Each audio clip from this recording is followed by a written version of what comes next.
Hello guys, வணக்கம். This is Anbaseelan. இன்னைக்கு நம்ம என்ன பார்க்க போகிறோம் அப்படின்னா, சப்போர்ட் அண்ட் ரெசிஸ்டன்ட் அப்படின்னா என்ன, அதை வச்சு எப்படி ட்ரேடில் பயன்படுத்தணும் அப்படிங்கிறத என்டையராக இந்த வீடியோவில் பார்க்க போகிறோம். பிகினராக இருக்கிறீங்க அப்படின்னா இந்த வீடியோ ஸ்கிப் பண்ணாமல் முழுமையாக பாருங்கள். ஒரு ட்ரேடில் ரொம்ப முக்கியமான விஷயமே என்ன அப்படின்னு கேட்டிங்க அப்படின்னா, சப்போர்ட் அண்ட் ரெசிஸ்டன்ட் தான்.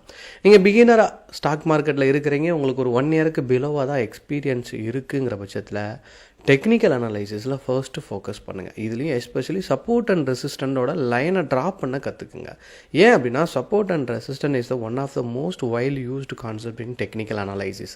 These two concepts serves as the backbone of the price action and can help you identify the potential entry and exit point. அதாவது ஒரு ட்ரேடை நீங்கள் பார்த்துட்டீங்க அப்படின்னா எங்கே என்ட்ரி ஆகணும், எங்கே எக்ஸிட் ஆகணும் அப்படிங்கிறத ஐடென்டிஃபை பண்ணி சொல்லக்கூடிய முக்கியமான விஷயமே சப்போர்ட் அண்ட் ரெசிஸ்டண்ட்டை பேஸ் பண்ணி ட்ரேட் பண்ணும்போது தான் அந்த எக்ஸிக்யூஷனே நல்லாயிருக்கும். சரிங்களா? இப்போ நீங்கள் பார்த்துட்டீங்க அப்படின்னா இங்கே நிறைய நீங்கள் எங்கே பார்த்துட்டாலுமே அப் ட்ரெண்டை பைக்கு பயன்படுத்தணும் அப்படின்னு சொல்லுவாங்க. சரிங்களா? இப்போ நான் உங்களுக்கு ஷோ பண்ணதுலேயுமே நீங்கள் பார்த்தீங்க அப்படின்னா சப்போர்ட் அண்ட் ரெசிஸ்டன்ட் வந்து சப்போர்ட்லேருந்து ரெசிஸ்டன்ட்டை நோக்கி போகும். அது ஒரு அப் ட்ரெண்ட்லேயே ஜிக்ஸாக்காக ட்ராவல் ஆகிட்ருக்கும். நீங்கள் இங்கே பார்த்தாலுமே இப்போ நான் எடுத்துருக்க டாடா ஸ்டீல், நீங்கள் எங்கே ட்ரா பண்ணாலுமே சரிங்களா, இப்போ நான் மந்த்லி டைம் ஃப்ரேம் போட்டிருக்கேன், இதை நீங்கள் எப்படி ட்ரா பண்ணுறீங்க அப்படின்னா உங்களுக்கு சப்போர்ட் அண்ட் ரெசிஸ்டண்ட்டை ஐடென்டிஃபை பண்ண முடிஞ்சிருச்சு அப்படின்னா ரொம்ப சிம்பிள். சப்போர்ட்லேருந்து ரெசிஸ்டண்ட்டை நோக்கி போகுது, இதில் மந்த்லி டைம் ஃப்ரேம் போட்டிருக்கேன். இப்போ நீங்கள் இதில் ஒரு இன்ட்ராடே பண்ணணும் அப்படின்னு நீங்கள் விருப்பப்படுறீங்க அப்படின்னா ஒன்றுமே இல்லை. இப்போ இந்த மந்த் தான் முடிஞ்சிருக்குன்னா இந்த மந்தோட ஹையை மார்க் பண்ணுங்கள். சரிங்களா? இதுதான் இந்த மந்தோட ஹை நம்ம மார்க் பண்ணியிருக்கோம். ஓகேவா? இப்போ இந்த இடம் இருக்கா, இந்த இடம் ரொம்ப இம்பார்ட்டண்ட். இதை என்ன பண்ணுங்கன்னா வீக்லி டைம் ஃப்ரேம் போடுங்க. ஏன்னா நமக்கு இன்னும் நல்ல ஒரு கிளாரிட்டி அந்த இடத்துல நமக்கு கிடைக்கும். சரிங்களா? இப்போது நம்ம பிரேக்கான லைன் இருக்கா, அந்த லைனில் வந்துட்டு பிரேக் ஆகக்கூடிய அந்த இடத்துல வந்து ரெட் கேண்டிலாக இருந்துச்சு அப்படின்னா உள்ள செல்லர் இருக்காங்கன்னு அர்த்தம். இந்த பாயிண்டில் சரிங்களா, இந்த பாயிண்டில் யார் இருக்கா அப்படின்னா செல்லர் இருக்காங்கன்னு அர்த்தம். அப்போது நம்ம அதில் என்ட்ரி கொடுக்க முடியாது. நீங்கள் இப்படி கொஞ்சம் ஜூம் பண்ணி உள்ளே போனீங்க அப்படின்னாலே உங்களுக்கு அதனுடைய கான்செப்டே புரிஞ்சிடும். இங்கே நீங்கள் பார்த்தீங்கன்னா க்ரீனாக இருக்குது பாருங்கள்.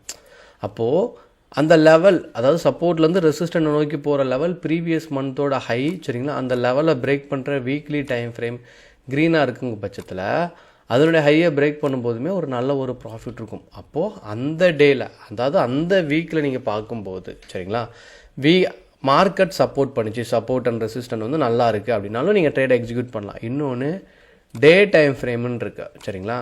அப்போது இன்னும் நம்ம என்ன பண்ணுறோம், ஜூம் பண்ணி உள்ளே போகிறோம். சரிங்களா? அப்போது டே டைம் ஃப்ரேம் நீங்கள் எடுத்துட்டிங்கன்னா அந்த பிரேக் ஆகிற இடம். சரிங்களா? இங்கேயும் மந்த்லி இருக்கும், இது சப்போர்ட் அண்ட் ரெசிஸ்டண்ட்டாக எடுத்துப்போம், இங்கே மந்த்லியோட இருக்குது. இப்போ நீங்கள் பாருங்கள், இந்த இடத்துல பிரேக் அவுட் ஆகிடுச்சு பாருங்கள் மந்த்லி. சரிங்களா? அதுக்கு அடுத்து என்ன இருக்குது, ஓப்பனும் லோவும் சேமாக இருந்திருக்கு. ஸோ இந்த மாதிரியான ஒரு சின்ன கான்செப்ட் உள்ளே இருக்குது பாருங்கள். அப்போ இதில் நமக்கு என்ன வந்திருக்கும், கான்ஃபிடென்ட் வந்திருக்கும். மந்த்லி கேண்டில் பிரேக் அவுட், அன்னைய டேயில் ஓப்பனும் லோவும் சேம், இது டாப் 10ல் வந்திருக்கலாம். ஸோ சப்போர்ட் அண்ட் ரெசிஸ்டண்ட்டில் ட்ராவல் பண்ணும்போது இன்னும் உங்களுக்கு ஹைலி கன்ஃபர்மேஷன் வேணும் அப்படின்னா நீங்கள் அடுத்தடுத்த பாயிண்டில் நீங்கள் போய் பார்த்துட்டே இருந்தீங்கன்னா உங்களுக்கு சக்ஸஸ் வரும். அதனால தான் என் கிளாஸில் படிக்கிற ஸ்டூடெண்ட்டுக்குமே நான் முக்கியமாக சொல்லிக் கொடுக்குற விஷயமே என்ன அப்படின்னா, ட்ரேடை பொறுத்த மட்டும் நீங்கள் ஃபுல் டைம் ட்ரேடில் உட்காரணும். இன்னொன்று, ஒரே ஷேர்லேயே சிலவங்க ட்ரேட் எடுப்பாங்க. நீங்கள் அப்படி பண்ணவே பண்ணாதீங்க.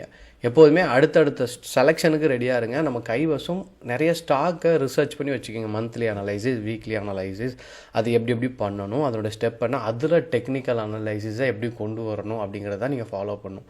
நீங்கள் படிக்கும்போது எல்லாமே ட்ரையாங்கிள் பேட்டர்ன் படிப்பீங்க, ஹெட் அண்ட் ஷோல்டர் பேட்டர்ன் படிப்பீங்க. சரிங்களா? டபுள் பாட்டம், இது எல்லாமே நமக்கு வந்து நல்லாவே தெரியும். ஆனால் இது எப்படி யூட்டிலைஸ் பண்ணணும் ட்ரேடில் அப்படிங்கிறது தான் இங்கே விஷயமே. அதனால் சப்போர்ட் அண்ட் ரெசிஸ்டன்ட் அப்படிங்கிறது நார்மல். சரிங்களா? அது ஒரு டூல், டெக்னிக்கல் டூல், அதுதான் பேக் போன். சரிங்களா? இப்போ நம்ம எப்படி அக்ரிகல்ச்சர், விவசாயம், அதுதான் பேக் போன் அப்படின்னு சொல்கிற மாதிரி நீங்கள் இங்கே ட்ரேடில் சக்ஸஸ் பண்ணணும் அப்படின்னா பேக் போனே வந்து சப்போர்ட் அண்ட் ரெசிஸ்டன்ட். இது சப்போர்ட், இது ரெசிஸ்டன்ட். சரிங்களா? இதுலேருந்து இங்கே ட்ராவல் பண்ணும்போது என்ட்ரி கொடுக்கலாம், ரெசிஸ்டன்ட் பாயிண்ட்டை பிரேக் பண்ணால் பைக்கு என்ட்ரி கொடுக்கலாம். இங்கே எல்லா கான்செப்ட்டுமே கிளியராக இருக்கும். ஆனால் இது ரைட்டாக ஃபேக் பிரேக் அவுட்டாக இல்லாமல் கண்டுபிடிக்கிற விஷயம் தான் நம்ம கையில் இருக்குது. சரிங்களா? எல்லா சைடுமே நிறையா செக் பண்ணுங்கள். எந்த அளவுக்கு ப்ரீவியஸ் ரெக்கார்டை செக் பண்ணுறீங்களோ அந்த அளவுக்கு உங்களுக்கு சக்ஸஸ் ரேஷியோ அப்படிங்கிறது அதிகமாக இருக்கும். உங்களுக்கு என்ன டவுட் இருந்தாலும் கண்டிப்பாக கமெண்ட் பாக்ஸில் தெரிவிக்க மறந்துடாதீங்க. Okay guys, thank you so much for வாட்சிங் this video. Tata, bye, see you.